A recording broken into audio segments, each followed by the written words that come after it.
नमो भगवते वासुदेवाय। जय श्री हरि। श्रीमद्भागवत महापुराणम षष्ठः स्कंधः अथ प्रथमोऽध्यायः।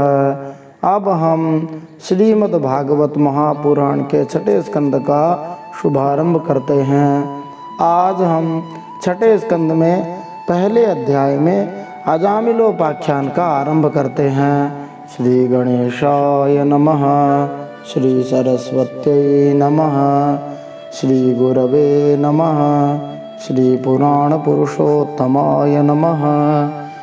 पिछले पंचम स्कंद के अंतिम 26वें अध्याय में नरकों की विभिन्न गतियों का वर्णन करते हुए हमने जाना कि मनुष्य को उसके कर्म के अनुसार सात्विक, राजस और तामस 3 प्रकार के कर्मों के अनुसार और उसी प्रकार की श्रद्धा के अनुसार ऊंची नीची गतियां मिलती है। सात्विक कर्मों से ऊंची गतियां और राजस से मध्यम गतियां और तामस कर्मों से निम्न गतियां मिलती हैं। नरक त्रिलोक के भीतर ही है। दक्षिण की ओर पृथ्वी से नीचे जल के ऊपर की ओर स्थित हैं। इसी दिशा में अग्निश्वात आदि पितृगण भी रहते हैं। उसी नरकलोक में सूर्य देव के पुत्र पितृराज भगवान यम अपने सेवकों के सहित रहते हैं और श्री भगवान की आज्ञा का उल्लंघन न करते हुए अपने दूतों द्वारा वहां लाए हुए मृत प्राणियों को उनके दुष्कर्मों के अनुसार पाप का फल भुगताते हैं। नरकों की संख्या 21 बताई जाती है। कहीं कहीं 7 और नरक बताए जाते हैं। कुल 28 नरक बताए जाते हैं। इनके अलावा सैकड़ों हजारों और भी नरक हैं। मूल 28 नरक बताए जाते हैं। तामिश्र, अंधतामिश्र, राउरव, महाराउरव, कुंभीपाक, कालसूत्र, असिपत्रवन, सूकरमुख, अंधकूप, कृमिभोजन, संदंश, तप्तसूर्मी, वज्रकंटक, शाल्मली, वैतरणी, पूयोद, प्राणरोध, विशेषण, लालाभक्ष, सारमेयादन, अवीची, अयहपान। इनके अलावा क्षारकर्दम, रक्षोगण भोजन, शूलप्रोत, दंदशूक, अवट निरोधन, पर्यावर्तन और सूचीमुख, ये 28 नरक हैं। नरकों को हम इस प्रकार से समझ सकते हैं जैसे भौतिक जगत के अंदर जेल होती है उसी प्रकार से नरक होते हैं। जैसे अलग अलग धाराएं होती हैं उसके अनुसार अलग अलग जेलों में रखा जाता है। पाप की जो श्रेणी होती है उसके अनुसार साधारण जेलों से लेकर के भयानक यातनापूर्ण जेलों में रखा जाता है। अब एक एक जेल के अंदर कौन कौन जाते हैं और उन नरकों में किस प्रकार से जाने से बचा जा सकता है। जो मनुष्य दूसरों के धन, संतान अथवा स्त्रियों का हरण करता है तामिश्र नामक नरक में गिराया जाता है। वहाँ पर अंधकारमय नरक में भूखा प्यासा रखा जाता है। उसको डंडे लगाया जाता है और भय दिखाया जाता है। तो यदि इस नरक में जाने से बचना हो तो दूसरे के धन, स्त्री आदि का हरण नहीं करना चाहिए। जो दूसरों को धोखा देकर उसकी स्त्री को भोगता है अंधतामिश्र नरक में गिराया जाता है। इसलिए दूसरे को धोखा देकर दूसरे की स्त्री का भोग नहीं करना चाहिए। जो मनुष्य इस शरीर को मैं ही हूँ और ये स्त्री धनादि मेरे हैं ऐसी बुद्धि से दूसरे प्राणियों से द्रोह करके अपने ही परिवार का पालन पोषण करने में लगा रहता है रौरव नामक नरक में गिराया जाता है। जहाँ उसे रूरू नामक भयानक जीव है जो सांप से भी भयानक होते हैं वो उसे काटते हैं। इसलिए अपने परिवार का ही पालन पोषण न करके दूसरों का भी थोड़ा बहुत सहयोग करना चाहिए। इससे भी भयानक महारौरव नरक है जिसमें उसे गिराया जाता है जो केवल अपने ही शरीर का पोषण करता है। जो पशु या पक्षियों को पकाकर खाता है कुंभीपाक नरक में खोलते हुए तेल में गिराया जाता है। अतः पशुओं की हिंसा नहीं करनी चाहिए, उनको खाना नहीं चाहिए। जो अपने माता पिता, ब्राह्मण और वेद से विरोध करता है कालसूत्र नामक नरक में गिराया जाता है। जो विपत्ति न होने पर भी वैदिक मार्ग को छोड़कर पाखंडपूर्ण धर्मों का आश्रय लेता है असिपत्रवन नामक नरक में गिराया जाता है। जहाँ पर असी माने तलवार के, पत्र माने पत्तों के समान तीखी धार वाले वन होते हैं जिनमें दोनों ओर धारें होती हैं। उसके शरीर के टुकड़े टुकड़े हो जाते हैं फिर भी वह मरता नहीं है। इसलिए पाखंड का आश्रय न लेके जो अपना धर्म है उसका पालन करना चाहिए। जो राजा अथवा सरकारी कर्मचारी होकर किसी निरपराध मनुष्य को दंड देता है अथवा ब्राह्मण को शरीर दंड देता है, वह सूकरमुख नामक नरक में गिराया जाता है।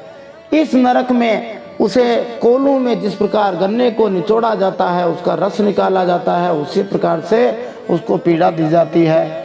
अतः सरकारी कर्मचारी हैं तो निरपराध मनुष्य को दंड नहीं देना चाहिए। जो खटमल मच्छर आदि जीवों को मारता है, अंधकूप नरक में गिराया जाता है। अंधे कुएं के समान यह नरक होता है।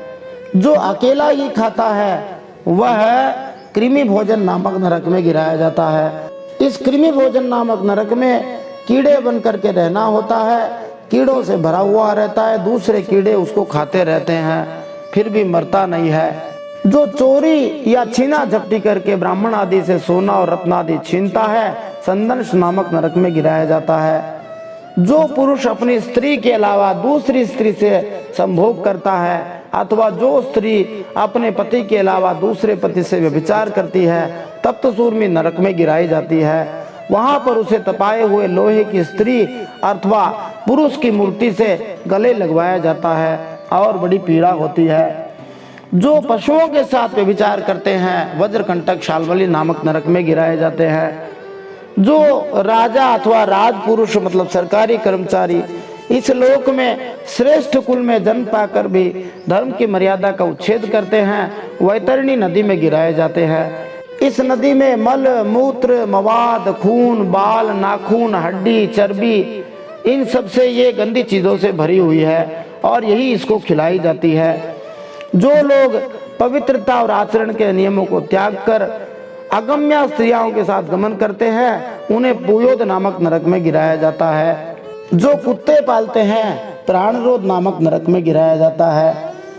जो पाखंडपूर्ण यज्ञों में पशुओं का वध करते हैं, उनके बलि देते हैं, उन्हें वैश्यस अर्थात विशेषण नामक नरक में गिराया जाता है। जो द्विज कामातुर होकर अपनी पत्नी को वीर्यपान कराता है, मर करके यमदूत उसे वीर्य की नदी जिसे लाला भक्ष कहा जाता है उसमें गिराकर उसी का वीर्य उसको पिलाते हैं। जो दूसरों के घर में आग लगा देते हैं, आग लगाने का अर्थ दूसरों का घर बर्बाद करना भी होता है, अथवा विष दे देते हैं, उन्हें सार में यादन नामक नरक में गिराया जाता है। वहां पर वज्र जैसे दांतों वाले 720 यमदूतों के कुत्ते हैं जो बड़े वेग से उसे काटते रहते हैं। जो मनुष्य गवाही देने में, व्यापार में अथवा दान के समय किसी भी तरह झूठ बोलता है, अविचिमान नामक नरक में गिराया जाता है। अतः दूसरों की गवाही आदि में झूठ नहीं बोलना चाहिए। जो शराब का पान करता है उसे अयह पान नामक नरक में गिराया जाता है, जहां उसे पिघला हुआ लोहा ही पिला देते हैं। जो अपने से बड़ों का सत्कार नहीं करता, अभिमानी होता है, क्षार कर्दम नामक नरक में गिराया जाता है। जो भैरव या भद्रकाली आदि को प्रसन्न करने के लिए मनुष्य की बलि देता है, रक्षोगण भोजन नामक नरक में कसाईयों के समान कुल्हाड़ी से काट काट कर उसका लोहू पिलाया जाता है। जो उग्र स्वभाव वाले मनुष्य दूसरे जीवों को पीड़ा पहुंचाते हैं, मरने के बाद दंतशूक नामक नरक में गिराए जाते हैं। वहाँ 5-5 और 7-7 मुंह वाले सांप उसको निगल जाते हैं, लेकिन मरता नहीं है। जो अपने घर पर आए हुए अतिथि अभ्यागतों की ओर क्रोध से ऐसी दृष्टि रखता है मानो उन्हें खा जाएगा, भस्म कर देगा, उन्हें पर्यावर्तन नामक नरक में गिराया जाता है, जहाँ उसकी उन्हीं आंखों को जिन्हें उस जीव ने अपने अतिथि अभ्यागतों को कुदृष्टि डालकर देखा था, मानो उन्हें खा जाएगा, उन्हें गिद्ध, कौवे, बटेर आदि वज्र किसी कठोर चोंच वाले पक्षी होते हैं, वो जबरदस्ती निकाल लेते हैं। जो घमंडी व्यक्ति स्वयं धनवान होकर अभिमान व सबको टेढ़ी नजर से देखता है, अपने आप को सबसे ज्यादा धनवान समझता है, दूसरे लोगों को कमजोर समझता है, गरीब समझता है, धन की रक्षा में ही लगा रहता है, पैसा पैदा करने में, बढ़ाने में, बचाने में तरह तरह के पाप करता रहता है, वह सूचीमुख नामक नरक में गिराया जाता है, जहाँ पर दर्जियों के समान सुई धागे से उसको सिया जाता है।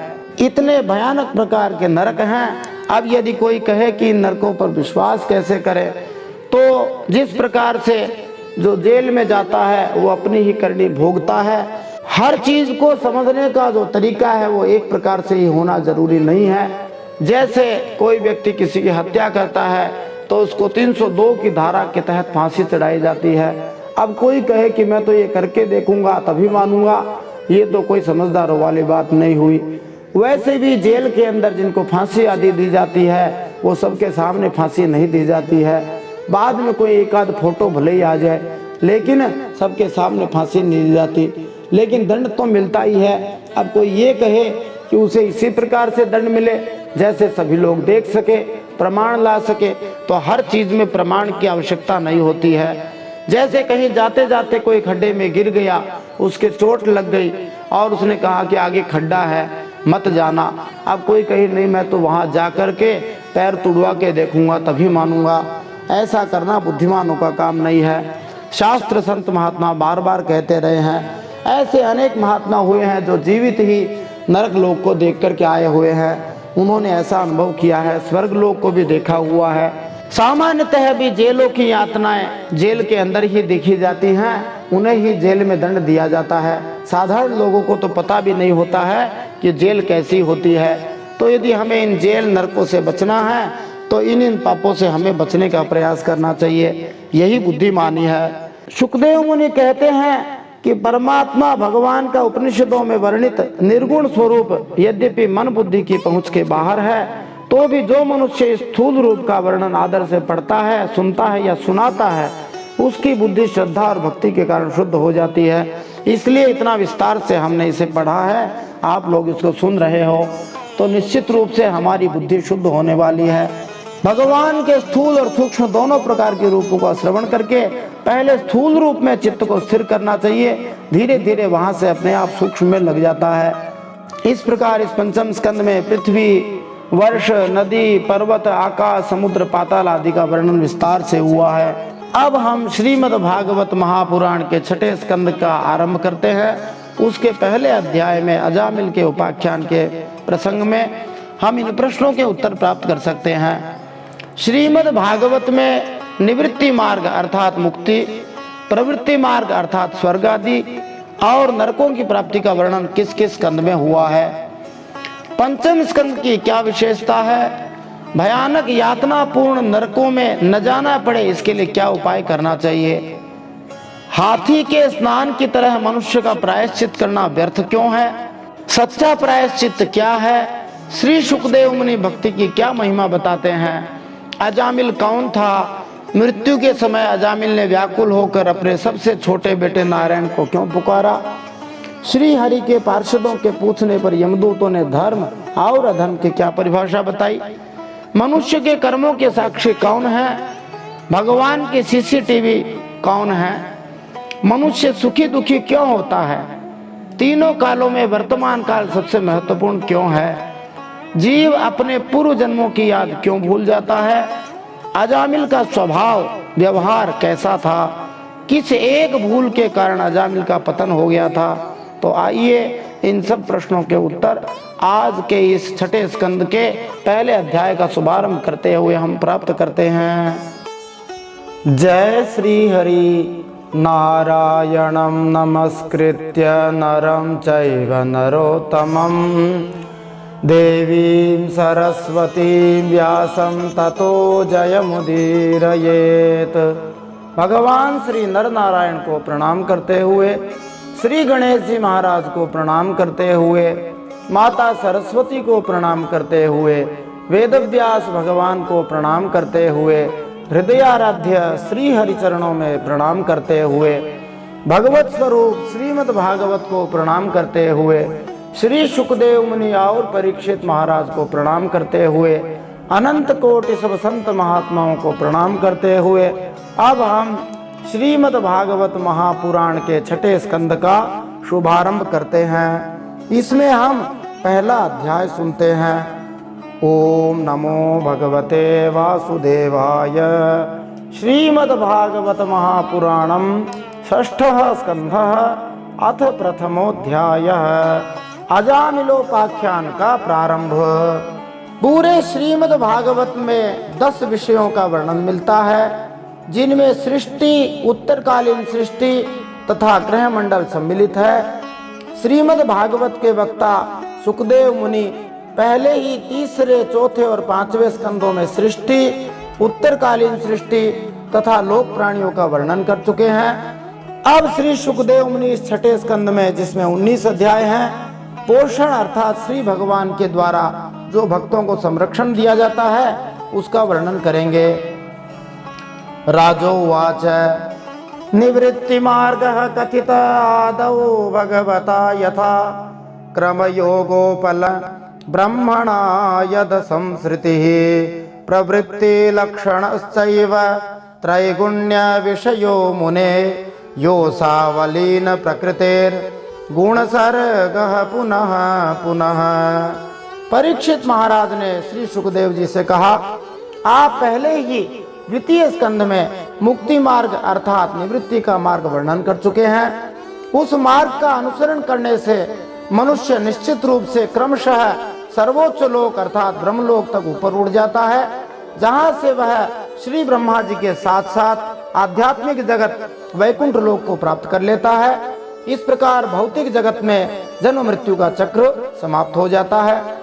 हे मुनिवर, इसके अलावा जब तक जीव प्रकृति के भौतिक गुणों के संक्रमण से मुक्त नहीं हो लेता, वह विभिन्न प्रकार के शरीर प्राप्त करता है, जिनमें वह आनंद या कष्ट पाता है, और शरीर के अनुसार उसमें विविध अभिरुचियां होती हैं। इन अभिरुचियों का अनुसरण करने से वह प्रवृत्ति मार्ग से होकर गुजरता है, जिससे वह स्वर्ग लोक तक ऊपर जा सकता है, जैसा कि आप पहले इसका तृतीय स्कंद में वर्णन कर चुके हैं।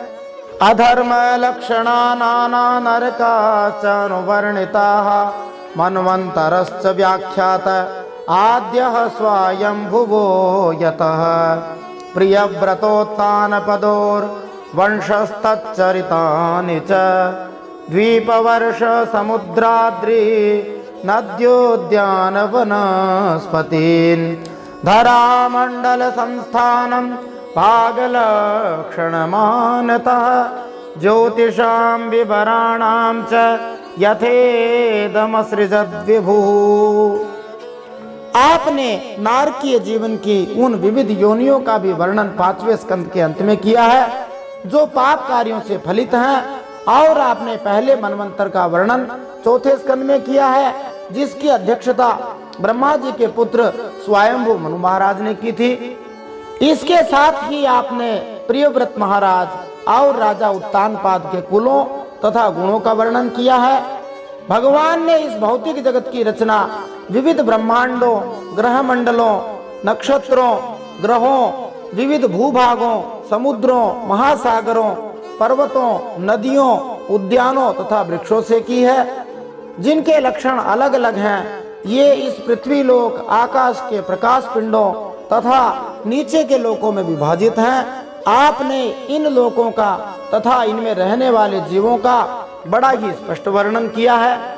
आधुनेह महाभाग यथैव नरकान् नरः नानोग्रयात् नान्येयात् तन्मे व्याख्यातुमर्हसि। हे महाभाग, अब मैं वह उपाय जानना चाहता हूँ जिसके अनुष्ठान से मनुष्यों को अनेकानेक भयंकर यातनाओं से पूर्ण नरकों में न जाना पड़े। आप कृपा करके उसका उपदेश दीजिए। परीक्षित महाराज, हम जैसे सभी जीवों के लिए दया पूर्वक ये कह रहे हैं कि नरकों की यातना सुनकर उनके मन में भी भय उत्पन्न हो गया। साधारण लोग जो नरकों का वर्णन सुनते हैं वे डर जाते हैं, उससे बचने का उपाय पूछ रहे हैं। श्री शुक उवाच न चेदिहैवा पचितिं यथांहसः कृतस्य कुर्यान् मनोक्तिपाणिभिः ध्रुवं स वै प्रेत्य नरकानुपैति ये कीर्तिता मे भवतास्तिग्मयातना। श्री सुखदेव जी ने उत्तर देते हुए कहा कि यह मनुष्य मन, वाणी और शरीर से सदा ही पाप करता रहता है। यदि वह उन पापों का इसी जन्म में प्रायश्चित नहीं कर लेता है तो मरने के बाद उसे अवश्य ही उन भयंकर यातनापूर्ण नरकों में जाना पड़ता है, जिनका वर्णन मैंने तुम्हें 5वें स्कंद के अंत में सुनाया है। तो सुखदेव मुनि मानो ये कह रहे हैं कि इससे घबराने की बात नहीं है। जो पाप करता है, जो अपराध करता है उसी को जेल में भेजा जाता है, जो प्रायश्चित कर लेता है, जो अपने की हुई भूल के लिए क्षमा मांग लेता है, फिर से न करने का संकल्प ले लेता है, उसे नरकों में नहीं जाना पड़ता। इसके अलावा सुखदेव मुनि कहते हैं, तस्मात् पुरैवाश्विह पाप निष्कृतौ यतेत मृत्यो रविपद्यतात्मना दोषस्य दृष्ट्वा गुरुलाघवं यथा भिषक्चिकित्सेतरुजां निदानवेत्। इसलिए अगली मृत्यु आने के पहले जब तक मनुष्य का शरीर पर्याप्त सशक्त है, माने इस शरीर में जब तक शक्ति है, उसे शास्त्रों के अनुसार प्रायश्चित की विधि बहुत जल्दी ही अपना लेनी चाहिए, अन्यथा समय का नुकसान होगा और उसके पापों का फल बढ़ता ही जाएगा। जैसे एक कुशल वैद्य रोग का निदान और उसका इलाज उपचार उसकी गंभीरता के अनुसार करता है, वैसे ही मनुष्य को अपने पापों की तीव्रता के अनुसार प्रायश्चित कर लेना चाहिए। अर्थात पाप यदि छोटा हो तो छोटे प्रायश्चित से काम चल जाएगा, लेकिन पाप यदि गंभीर हो तो गंभीर प्रयास ही करना पड़ेगा, गंभीर प्रायश्चित ही करना पड़ेगा। इसमें करने वाले के ऊपर ही निर्भर करता है। राजोवाच दृष्टश्रुताभ्यां यत् पापं जानन्नप्यात्मनो हितं करोति भूयो विवशः प्रायश्चित्तमथो कथं क्वचिन्निवर्तते भद्रात् क्वचिच्चरति तत्पुनः प्रायश्चित्तमतो पार्थं मन्ये कुंजर शौचवत्। परीक्षित महाराज ने श्री सुखदेव मुनि से पूछा, मनुष्य को जानना चाहिए कि पाप कर्म उसके लिए हानिकारक है, क्योंकि वह वस्तुतः देखता है कि अपराधी को सरकार द्वारा दंडित किया जाता है और सामान्य लोगों के द्वारा धुतकारा जाता है, इसलिए पाप नहीं करना चाहिए। और वह शास्त्रों तथा विद्वान पंडितों से सुनता भी रहता है कि पाप करने से मनुष्य अगले जीवन में नारकी अवस्था में फेंक दिया जाता है। फिर भी ऐसा ज्ञान होते हुए मनुष्य को प्रायश्चित करने के बावजूद बार बार पाप करने के लिए विवश होना पड़ता है। अतः ऐसे प्रायश्चित का क्या फायदा हुआ जिससे अंत में कुछ परिणाम नहीं निकले। कभी कभी ऐसा व्यक्ति जो पाप न करने के प्रति अत्यधिक सतर्क रहता है, मानी मैं पाप नहीं करूंगा ऐसा निश्चय रखता है, फिर से पाप में जीवन के फेर में आ जाता है। इसलिए मैं बार बार पाप करने तथा प्रायश्चित करने की इस विधि को बेकार मानता हूँ। यह तो हाथी के नहाने के समान हुआ, क्योंकि हाथी पूरा स्नान करके अपने आप को स्वच्छ बनाता है, लेकिन स्थल पर वापस आते ही अपने सिर पर और शरीर पर धूल डाल लेता है। तो मनुष्य का प्रायश्चित करने से छुटकारा होने वाला नहीं है। तो कोई बढ़िया सा उपाय बताओ जिससे एक बार में ही छुट्टी हो जाए। अब श्री सुखदेव मुनि उत्तर देते हैं। श्री शुको उवाच कर्मणा कर्म निर्हारो न ह्यात्यन्त्यइष्यते अविद्वदधिकारित्वात् प्रायश्चित्तं विमर्शनं नाश्नतः पथ्यमेवान्नं व्याधयोऽभिभवन्ति हि एवं नियमकृद्राजन् शनैः क्षेमाय कल्पते। श्री सुखदेव मुनि परीक्षित महाराज से कहते हैं, वास्तव में कर्म के द्वारा ही कर्म का निर्बीज नाश नहीं होता, माने उसका बीज नष्ट नहीं होता, क्योंकि कर्म का अधिकारी ही अज्ञानी है और अज्ञान रहते हुए पाप वासनाएं सर्वथा मिट नहीं सकती। इसलिए सच्चा प्रायश्चित जो है वो तो तत्व ज्ञान ही है, मानी परमात्मा को जानना, परमात्मा को प्राप्त करना ही सच्चा प्रायश्चित है। यदि बीमार व्यक्ति वैद्य द्वारा बताया गया शुद्ध अदूषित अन्न खाता है तो वह धीरे धीरे ठीक हो जाता है और तब रोग का संक्रमण उसे छू तक नहीं सकता। इसी तरह यदि कोई ज्ञान के विधि विधानों का ठीक प्रकार से पालन करता है तो वह धीरे धीरे भौतिक पापों से मोक्ष की ओर प्रगति करने लग जाता है। इस प्रकार वह परमात्मा को जान सकता है। अब कुछ उपाय बता रहे हैं जिनसे जल्दी से पापों से छुटकारा मिल सकता है। तपसा ब्रह्मचर्येण शमेन च दमेन च त्यागेन सत्य शौचाभ्याम यमेन नियमेन च देहवाग् बुद्धिजं धीरा धर्मज्ञा श्रद्धयान्विताः क्षिपन्त्यघं महदपि वेणुगुल्ममिवानलः। मन को एकाग्र करने के लिए मनुष्य को ब्रह्मचर्य का पालन करना चाहिए और अधःपतित नहीं होना चाहिए। इंद्रिय भोग को स्वेच्छा से त्यागने की तपस्या करनी चाहिए, तब उसे मन और इंद्रियों को वश में करना चाहिए। दान देना चाहिए, सत्य का पालन करना चाहिए, साफ सुथरा रहना चाहिए, हिंसा नहीं करनी चाहिए, विधि विधानों का ठीक प्रकार से पालन करना चाहिए और नियम से श्री भगवान के नाम का कीर्तन करना चाहिए। इस प्रकार धार्मिक सिद्धांतों को जानने वाला धीर मनुष्य, श्रद्धावान मनुष्य अपने शरीर, वचन तथा मन से किए गए सारे पापों से अस्थायी रूप से शुद्ध हो जाता है। ये पाप बांस के पेड़ के नीचे की लतरों की सूखी पत्तियों के समान है, जिन्हें अग्नि द्वारा जलाया जा सकता है। हालांकि उनकी जड़ें अवसर पाते ही फिर से उगने के लिए शेष बची रहती हैं। केचित केवल या भक्त्या वासुदेव परायणाः अघं धुन्वन्ति कार्त्स्नेन निहारमिव भास्करः न तथा यज्ञवान् राजन् पूयेत तपयादिभिः यथा कृष्णार्पित प्राणस्तत्पुरुष निषेवया। भगवान की शरण में रहने वाले जो भक्त हैं, जो बिरले ही होते हैं, केवल भक्ति के द्वारा अपने सारे पापों को उसी प्रकार भस्म कर देते हैं जैसे सूर्य नारायण अपनी किरणों से कोहरे को तुरंत उड़ा देता है। हे परीक्षित, पापी मनुष्य की जैसी शुद्धि श्री भगवान को अपने आप को समर्पण करने से और उनके प्यारे भक्तों का सेवन करने से होती है, वैसी शुद्धि तपस्या आदि उपायों के द्वारा सरलता में, सहजता में नहीं हो सकती। तो इसमें हमें यही बात समझ में आती है कि पापों की शुद्धि का दो उपाय यहाँ बताए गए हैं। एक तो अपने आप को भगवान के चरणों में सौंप देना। अब सौंप दिया इस जीवन को भगवान आपके चरणों में, और दूसरी बात आई कि भगवान के प्यारे भक्तों का सेवन करना चाहिए, उनके साथ रहना चाहिए। सदरी चीनो ह्ययं लोके पंथा क्षेमो कुतो भयः सुशीलाः साधवो यत्र नारायण परायणाः प्रायश्चित्तानि चीर्णानि नारायण पराङ्मुखं न निष्पुनन्ति राजेन्द्र सुरा कुंभमिवापगाः। इस संसार में यह भक्ति का मार्ग ही सबसे अच्छा, निर्भय और कल्याण का स्वरूप मार्ग है, क्योंकि इस मार्ग पर भगवत परायण सुशील साधु महात्मा चलते हैं।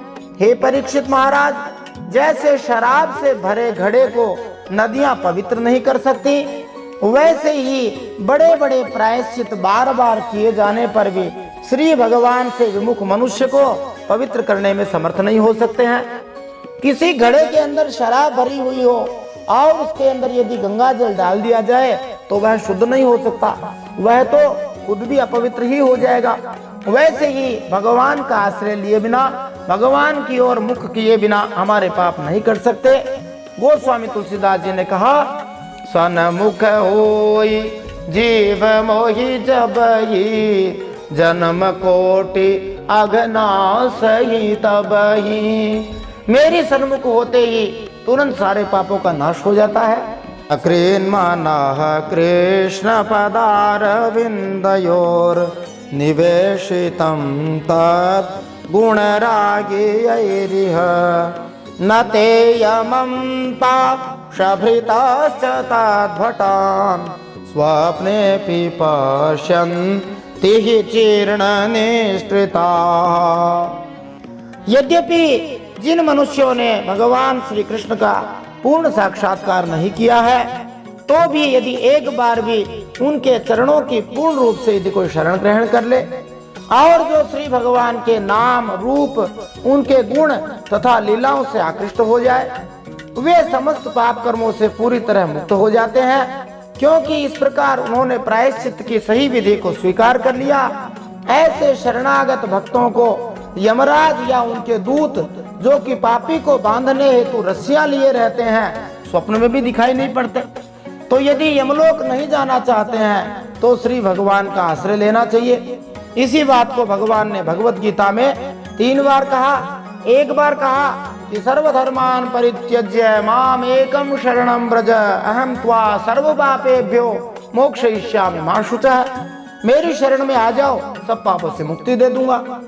और 9वें अध्याय के 30वें श्लोक में फिर कहा कि अपिचेत सुदुराचारो भजते माम अनन्य भाग साधुरेव समन्तव्यः सम्यक व्यवसितो हि सः। कितना भी भयंकर सांगोपांग दुराचारी पापी रहा हो, दृढ़ निश्चय करके मेरा भजन करने का विचार कर ले तो वह साधु हो जाता है और इस भक्ति का कभी नाश नहीं होता। यही बात कह रहे हैं। एक बार भगवान का आश्रय ले लिया तो फिर से यमलोक का दर्शन नहीं होता। नेहा विक्रम नाशोस्ति प्रत्यवायो न विद्यते और स्वल्पमप्यस्य धर्मस्य त्रायते महतो भयात्। इस अभिक्रम अर्थात भक्ति योग का बिल्कुल भी नुकसान नहीं है, इसमें कोई विपरीत प्रभाव नहीं है, ह्रास भी नहीं होता है, बल्कि इस भक्ति मार्ग पर की गई थोड़ी सी भी जो प्रगति है वो महान मृत्यु भय से बचाने वाली है। अथ चोदाहरन्ति ममितिहासं पुरातनं दूतानां विष्णुयमयोः संवादस्तं निबोध मे। कान्यकुब्जे द्विजः कश्चित् दासी पतिरजामिलः नाम्ना नष्ट सदाचारो दास्यः संसर्गदूषितः। हे परीक्षित, इस विषय में महात्मा लोग एक प्राचीन ऐतिहासिक घटना का वर्णन करते हैं जिसमें भगवान श्री हरि विष्णु तथा यमराज के दूतों के बीच संवाद हुआ था। कृपा करके इसे आप मुझसे सुनिए। कान्यकुब्ज नगर जिसको कन्नौज कहा जाता है, वहां पर अजामिल नाम का एक ब्राह्मण रहता था जिसने एक वेश्या दासी से विवाह करके उस निम्न श्रेणी की स्त्री की संगति के कारण अपने सारे ब्राह्मणोचित गुण खो दिए थे। बंध्यक्ष कैतवैश्चौर्यैर् गर्हितां वृत्तिमास्थितः बिभ्रत् कुटुम्बमशुचिर् यातयामास देहिनः। एवं निवसतस्तस्य लालयानस्य तत्सुतान् कालोत्यगान् महान् राजन् नष्टाशीत्यायुषः समाः। वह पतित ब्राह्मण अजामिल दूसरों को बंदी बनाकर उन्हें जुए में धोखा देकर या सीधे उन्हें लूटकर कष्ट पहुंचाता था। इस प्रकार से वह अपनी जीविका चलाता था और अपनी पत्नी तथा बच्चों का भरण पोषण करता था। हे राजन, इस प्रकार अनेक बेटों वाले अपने परिवार के पालन पोषण के लिए घृणास्पद पापमय कामों में अपना जीवन व्यतीत करते हुए उसके जीवन के 88 वर्ष बीत गए। तस्य प्रवयसः पुत्रा दशतेषां तु योवमः बालो नारायणो नाम्ना पित्रोश्चदयितो भृशं सबद्धो हृदयस्तस्मिन् नर्भके कलभाषिणी निरीक्षमाणस्तल्लीलां मुमुदे जरठो वृषम। उस बूढ़े अजामिल के 10 बेटे थे जिनमें से सबसे छोटे बालक का नाम नारायण था। चूंकि नारायण सबसे छोटा बेटा था इसलिए स्वाभाविक ही वह अपने माता तथा पिता दोनों का ही अत्यंत लाडला था। बालक की तोतली भाषा तथा लड़खड़ाती चाल से बूढ़ा अजामिल उसके प्रति अत्यधिक आसक्त था। वह हमेशा उस बालक की देखरेख करता था तथा उसकी क्रीड़ाओं का आनंद लेता रहता था। भुञ्जानः प्रपिबन् खादन् बालकं स्नेहयन्त्रितः भोजयन् पाययन् मूढो न वेदागतमन्तकं स एवं वर्तमानोऽज्ञो मृत्युकाल उपस्थिते मतिं चकार तनये बाले नारायण वये। जब अजामिल भोजन करता तो वह बालक को खाने के लिए पुकारता और जब वह कुछ पीता तो उसे भी पीने के लिए बुला लेता। उस बालक की देखरेख करने, उसका नाम पुकारने में सदा लगा रहकर अजामिल यह समझ न पाया कि उसका समय अब समाप्त हो चुका है और मृत्यु उसके सिर पर खड़ी है।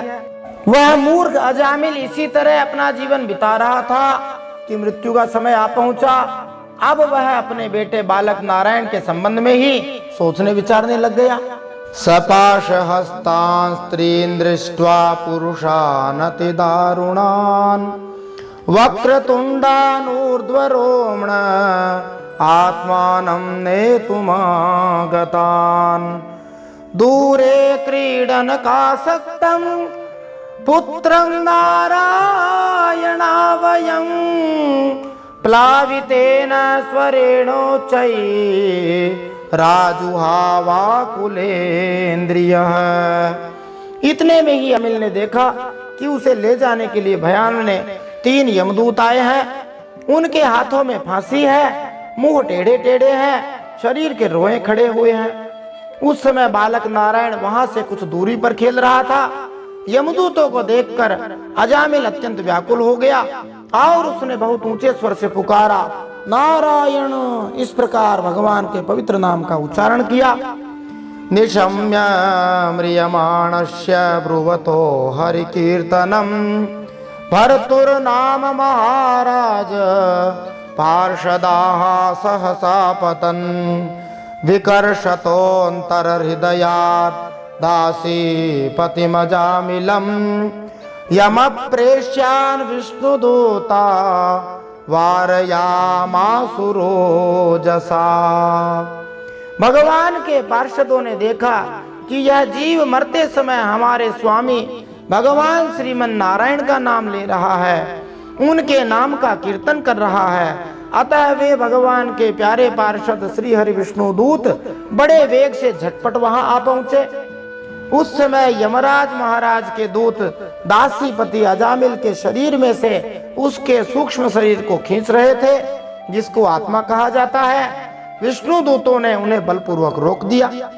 ऊचुर्निषेधितास्तास्ते वैवस्वत पुरः सराः के यूयं प्रतिषेधारो धर्मराजस्य शासनम् कस्य वा कुतयायातः कस्मादस्य निषेधथ किं देवा उपदेवा वा यूयं किं सिद्ध सत्तमाः।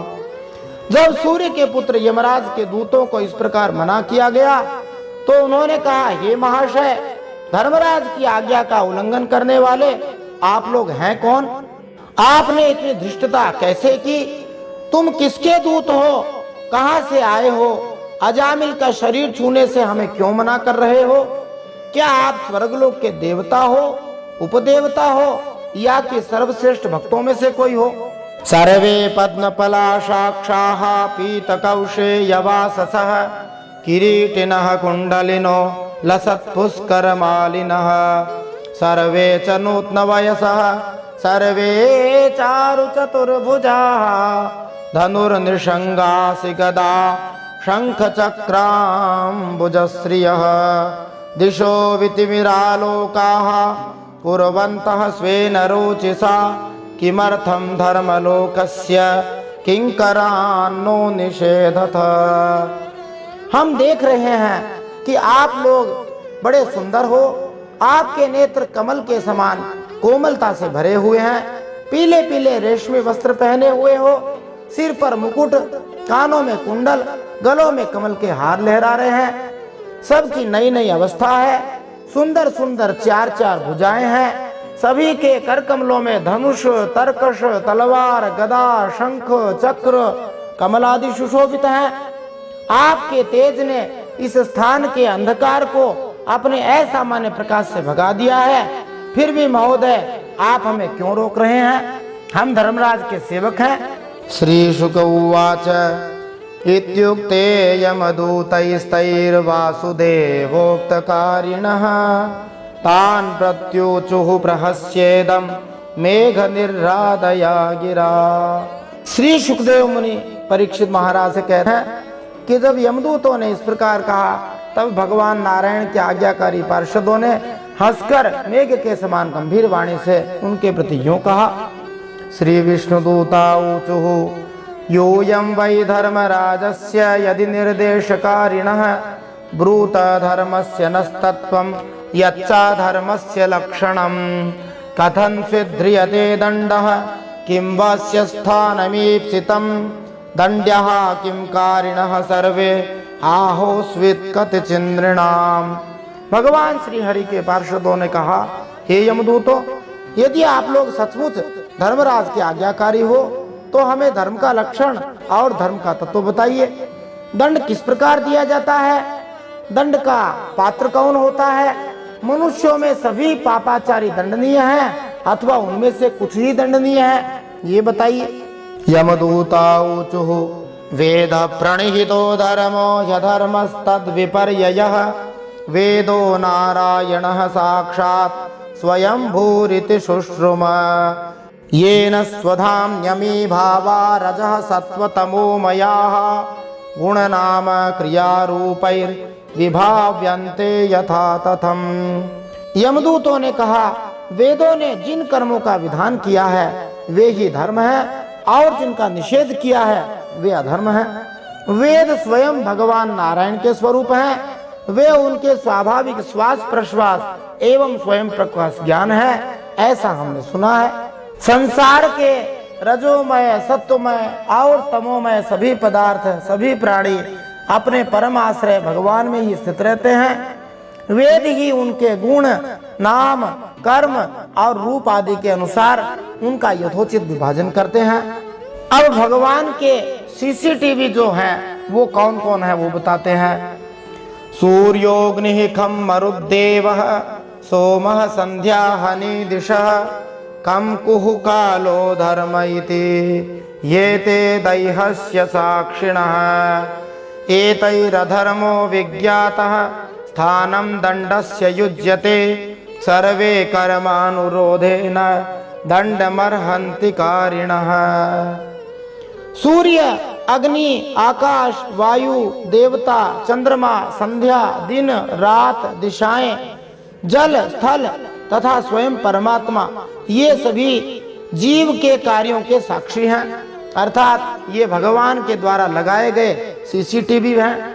इनके द्वारा अधर्म का पता लग जाता है और तब दंड के पात्र का निर्णय होता है। पाप कर्म करने वाले सभी मनुष्य अपने अपने कर्मों के अनुसार दंडनीय होते हैं। जो जैसा पाप करता है वैसा दंड मिलता है। संभवन्ति हि भद्राणि विपरीतानि च नघाः कारिणां गुणसंगोऽस्ति देहवान् न य कर्म कृत् येन यावान् यथा धर्मो वेह समीहितः स एव तत्फलं भुङ्क्ते तथा तावदमुत्र वै। हे वैकुंठ वासियों, तुम लोग निष्पाप हो, लेकिन इस भौतिक जगत के अंदर रहने वाले सारे निवासी कर्म करने वाले हैं, चाहे वे शुभ कर्म कर रहे हो या अशुभ कर रहे हो। ये दोनों प्रकार के कर्म जिनके लिए संभव हैं, क्योंकि वे प्रकृति के तीनों गुणों द्वारा कलुषित रहते हैं और उन्हें तदनुसार कर्म करना पड़ता है। जिसने भी भौतिक शरीर पाया है वह निष्क्रिय नहीं रह सकता और भौतिक प्रकृति के तीन गुणों के अधीन कर्म करने वाले के लिए पाप कर्म से बच पाना असंभव है। इसलिए इस भौतिक जगत के सारे जीव दंडनीय हैं। इस जीवन में अपने धार्मिक या अधार्मिक कार्यों की मात्रा के अनुपात में मनुष्य अपने अगले जीवन में अपने कर्म के अनुरूप फलों का भोग करता है या कष्ट पाता है। यथेह देव प्रवरास्त्रैविध्यमुपलभ्यते भूतेषु गुणवैचित्र्यात् तथान्यत्रानुमीयते वर्तमानोऽन्ययोः कालो गुणाभिज्ञापको यथा एवं जन्मान्ययोरेतद् धर्माधर्म निदर्शनम्। देव शिरोमणियों, सत्वगुण के प्रभाव से मनुष्य पुण्यात्मा होता है, तमोगुण के प्रभाव से पापात्मा होता है और रजोगुण के प्रभाव से पुण्य और पाप दोनों से युक्त रहता है। इसीलिए पुण्यात्मा सुखी रहता है, पापात्मा सदा ही दुखी रहता है और जो पुण्य और पाप दोनों करते हैं, जो कि साधारणतः सभी लोग करते रहते हैं, वे सुख और दुख दोनों से युक्त रहते हैं। वैसे ही परलोक में भी उनकी त्रिविधता का अनुमान किया जाता है, माने किसको स्वर्ग मिलने वाला है, किसको नरक मिलने वाला है, कौन वापस धरती पे रहने वाला है। इसलिए वर्तमान समय ही बड़ा महत्वपूर्ण है। यदि जिसने वर्तमान को सुधार लिया तो समझ लीजिए उसका भूत और भविष्य दोनों सुधर गया। जैसे वर्तमान वसंत काल भूत और भविष्य काल के वसंत कालों की प्रकृति को सूचित करता है, वैसे ही सुख दुख या सुख दुख दोनों से मिश्रित यह जीवन मनुष्य के भूत तथा भावी जीवनों के धार्मिक तथा अधार्मिक कार्यों के विषय में साक्ष्य प्रस्तुत करता है। मनसैव पुरे देवः पूर्व रूपम विपश्यति अनुमीमांसते पूर्वम मनसा भगवानजः यथाज्ञस्तमसा युक्त उपास्ते व्यक्तमेव हि न वेद पूर्वमपरम नष्ट जन्म स्मृतिस्तथा। सर्वशक्तिमान यमराज ब्रह्मा के ही समान है, क्योंकि जब वे अपने निजी लोक या परमात्मा की भांति हर एक के हृदय में स्थित होते हैं, वे मन के द्वारा जीव के विगत कार्यों का अवलोकन करते रहते हैं और यह समझ जाते हैं कि जीव अगले जन्म में किस प्रकार का कर्म करने वाला है। जैसे सोया हुआ अज्ञानी मनुष्य सपने के समय प्रतीत हो रहे कल्पित शरीर को ही अपना वास्तविक शरीर समझ लेता है, उसी प्रकार मनुष्य अपने वर्तमान शरीर से अपनी पहचान बना लेता है, जिसे उसने अपने विगत धार्मिक या अधार्मिक कार्यों के कारण प्राप्त किया है, और वह अपने पिछले या आगे आने वाले जीवों को जान पाने में असमर्थ रहता है। तो जैसे सपने की बात हम भूल जाते हैं, वैसे ही जीव पूर्व जन्मों की बातों को भूल जाता है, उनको याद नहीं रख सकता है। पंचभिः कुरुते स्वार्थान् पंचवेदाथ पंचभिः एकस्तु षोडशेन त्रीन् स्वयं सप्तदशोऽश्नुते तदेतत् षोडशकलं लिंगम शक्तित्रयं महत् धत्तेऽनुसंसृतिं पुंसि हर्षशोक भयार्तिदाम्। जीव इस शरीर में 5 कर्मेंद्रियों से लेना देना, चलना फिरना आदि काम करता है, 5 ज्ञानेंद्रियों से रूप रस आदि 5 विषयों का अनुभव करता है, और 16वें मन के साथ 17वां वह स्वयं जीव मिलकर अकेले ही मन, ज्ञानेंद्रिय और कर्मेंद्रिय इन तीनों विषयों को भोगता है। जीव का यह 16 कला और सत्वादि 3 गुणों वाला लिंग शरीर अनादि है। यही जीव को बार बार हर्ष, शोक, भय, पीड़ा देने वाले जन्म मृत्यु के चक्कर में डालता रहता है। देयज्ञोजित षड्वर्गो नेच्छन् कर्माणि कार्यते कोशकार इवात्मानं कर्मणाच्छाद्य मुह्यति नहि कश्चित् क्षणमपि जातु तिष्ठत्य कर्मकृत् कार्यते ह्यवशः कर्म गुणैः स्वाभाविकैर्बलात्। जो जीव अज्ञान के वशीभूत होकर काम, क्रोध, लोभ, मोह, मद, मत्सर इन 6 शत्रुओं पर विजय प्राप्त नहीं कर लेता, उसे इच्छा न रहते हुए भी विभिन्न वासनाओं के अनुसार अनेकों कर्म करने पड़ते हैं। वैसी स्थिति में वह रेशम के कीड़े की तरह अपने को कर्म के जाल में जकड़ लेता है और इस तरह अपने हाथों मोह का शिकार बन जाता है। एक भी जीव बिना कार्य किए क्षण भर भी नहीं रह सकता। उसे प्रकृति के 3 गुणों के अनुसार अपनी स्वाभाविक प्रवृत्ति द्वारा कर्म करना ही पड़ता है, क्योंकि यह स्वाभाविक प्रवृत्ति उसे एक विशेष रूप से कार्य करने हेतु बाध्य करती रहती है। यही श्लोक भगवत गीता में भगवान श्री कृष्ण ने 3रे अध्याय में कहा है, लब्ध्वा निमित्तम अव्यक्तम व्यक्ता व्यक्तम भवत्युत यथा योनि यथा बीजम स्वभावेन बलीयसा एष प्रकृति संज्ञेन पुरुषस्य विपर्ययः आसीत् स एव न चिरा दीश संगाद विलीयते। जीव अपने पूर्व जन्मों के पाप पुण्य संस्कारों के अनुसार स्थूल और सूक्ष्म शरीर प्राप्त करता है। उसकी स्वाभाविक एवं प्रबल वासनाएं कभी उसे माता के जैसा स्त्री रूप बना देती हैं, तो कभी पिता के जैसा पुरुष रूप बना देती हैं। प्रकृति का संसर्ग होने से ही पुरुष अपने को अपने वास्तविक स्वरूप के विपरीत लिंग शरीर मान बैठता है। यह विपर्य मानी जो अदला बदली है, भगवान के भजन से शीघ्र ही दूर भी हो जाता है। इसलिए भगवान का भजन करना चाहिए। अयम ये श्रुत संपन्नः शीलवृत्त गुणालयः धृतव्रतो मृदुर्दान्तः सत्यवान मंत्र विच्छुचिः गुरुवज्ञतिथि वृद्धानां शुश्रूषुर्निरहंकृतः सर्वभूत सुहृत् साधुर मितवागन सूयकः। हे देवता, प्रारंभ में अजामिल नामक इस ब्राह्मण ने सारे वैदिक ग्रंथों का अध्ययन किया था। अच्छा चरित्र, अच्छे संस्कार, अच्छे गुणों का खजाना था। सारे वैदिक आदेशों को संपन्न करने में पक्का था। अत्यंत सरल और सुशील था। अपने मन तथा इंद्रियों को वश में रखने वाला था। इतना ही नहीं, सदा सच बोलता था। वह जानता था कि वैदिक मंत्रों का उच्चारण किस प्रकार करना चाहिए और वह अत्यंत शुद्ध भी था। अजामिल अपने गुरु, अग्नि देवता, अतिथियों तथा घर के वृद्धजनों का बहुत आदर करता था। निस्संदेह वह झूठी प्रतिष्ठा से मुक्त था। वह सरल, सभी जीवों के प्रति उपकार करने वाला, शिष्ट भी था। वह न तो झूठी बातें, व्यर्थ बातें करता था और न ही किसी से ईर्ष्या करता था। एकदा सौ वनम यातः पितृसंदेश कृद्विजः आदाय तत आवृत्तः फल पुष्प समित कुशान। एक दिन वह ब्राह्मण अपने पिता के आदेश के अनुसार वन में गया। वहां से फल फूल समिधा तथा कुश लेकर घर के लिए वापस लौटा। ददर्श कामिनं कंचित क्षुद्रं सह भुजिष्यया पीत्वा च मधुमैरेयं मदाघूर्णित नेत्रया मत्तया विश्लथन्निव्या व्यपेतं निरपत्रपं क्रीडन्तमनुगायन्तं हसन्तमनयान्तिके। लौटते समय इसने देखा कि एक भ्रष्ट शूद्र जो बहुत कामी और निर्लज्ज था, शराब पीकर किसी वेश्या के साथ विहार कर रहा था।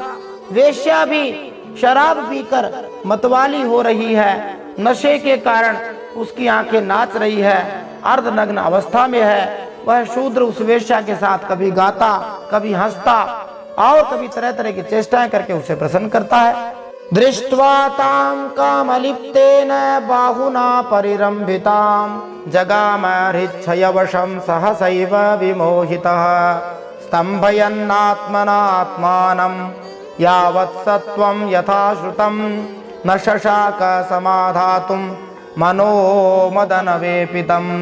उस शूद्र की भुजाओं में अंगराग आदि कामोद्दीपक वस्तुएं लगी हुई थी और वह उनसे उस उल्टा का आलिंगन कर रहा था, गले लगा रहा था। अजामिल उन्हें इस अवस्था में देखकर मोहित और काम के वश हो गया। यद्यपि अजामिल ने अपने धैर्य और ज्ञान के अनुसार अपने काम वेग से विचलित मन को रोकने की बहुत चेष्टा की, परंतु पूरी शक्ति लगा देने के बाद भी वह अपने मन को रोक नहीं सका। तन्निमित्त स्मरव्याज ग्रहग्रस्तो विचेतनः तामेव मनसा ध्यायन् स्वधर्माद् विररामः तामेव तोषयामाश पित्रेणार्थेन यावता ग्राम्यैर्मनोरमैः कामैः प्रसीदेत यथा तथा। जैसे सूर्य तथा चंद्रमा एक क्षुद्र ग्रह द्वारा ग्रसित हो जाते हैं राहु केतु के द्वारा, उसी तरह उस ब्राह्मण ने अपना समस्त उत्तम ज्ञान खो दिया। इस स्थिति का लाभ उठाकर वह सदैव उस वेश्या के विषय में सोचता रहता और थोड़े समय बाद ही उसने अपने घर में नौकरानी के रूप में उसे रख लिया और ब्राह्मण के समस्त अनुष्ठानों का उसने परित्याग कर दिया। इस तरह अजामिल अपने पिता से उत्तराधिकार में प्राप्त सारे धन को उसको विविध उपहारों द्वारा उस वेश्या को तुष्ट करने में खर्च कर देता है, जिससे वह उससे प्रसन्न बनी रहे। उसने उस वेश्या को संतुष्ट करने के लिए अपने समस्त ब्राह्मणोचित कर्म भी छोड़ दिए। विप्राम स्वभार्याम अप्रौढ़ाम कुले महति लंबिताम विससर्जा चिरात् पापः स्वैरिण्यापांग विद्धतिः यतस्ततश्चोपनिन्ये न्यायतो धनम बभारास्यः कुटुम्बिन्यः कुटुम्बं मंदधीरयम्। उस कुल्टा की तिरछी चितवन ने अजामिल के मन को ऐसा मोहित कर दिया कि इस अजामिल ने अपनी कुलीन नवयुवती और विवाहिता पत्नी तक का त्याग कर दिया। इसके पाप का भी भला कोई सीमा हो सकती है? यह दुष्ट बुद्धि अजामिल न्याय से मिलो अन्याय से मिलो, जैसे भी जहाँ कहीं से भी धन मिल जाता वहीं से उठा लाता। उस वेश्या के बड़े कुटुंब का पालन करने में ही सदा व्यस्त रहता था। यदसौ शास्त्रम् उल्लंघ्य स्वैरचार्याय गर्हितः अवर्तत चिरं कालमघायुरशुचिर्मलात् ततएनं दण्डपाणिः सकाशं कृतकिल्बिषं नेष्यामो कृतनिर्वेशं यत्र दण्डेन शुध्यति। इस ब्राह्मण ने पवित्र शास्त्रों के विधि विधानों का उल्लंघन करके अपव्यय करने तथा वेश्या द्वारा बनाया भोजन करने में बड़ी ही अनुत्तरदायित्व पूर्ण ढंग से अपनी दीर्घायु बिता दी। इसीलिए वह पापों से भरा हुआ है, अपवित्र है और निषिद्ध कर्मों में लगा रहता है। इस अजामिल ने प्रायश्चित भी नहीं किया है, अतः उसके पापी जीवन के कारण हम इसे दंड देने हेतु यमराज के समक्ष लेके जाएंगे। वहां यह अपने पाप कर्मों की मात्रा के अनुसार दंडित होगा और इस प्रकार वह शुद्ध कर दिया जाएगा। इति श्रीमद्भागवते महापुराणे पारमहंस्यां संहितायां षष्ठ स्कंधे अजामिलोपाख्याने प्रथमोऽध्यायः श्रीमन्नारायणार्पणमस्तु। इस प्रकार श्रीमद्भागवत महापुराण परमहंसों की संहिता छठे स्कंद में अजामिल उपाख्यान में पहला अध्याय भगवान श्री नारायण के चरणों में अर्पित हो।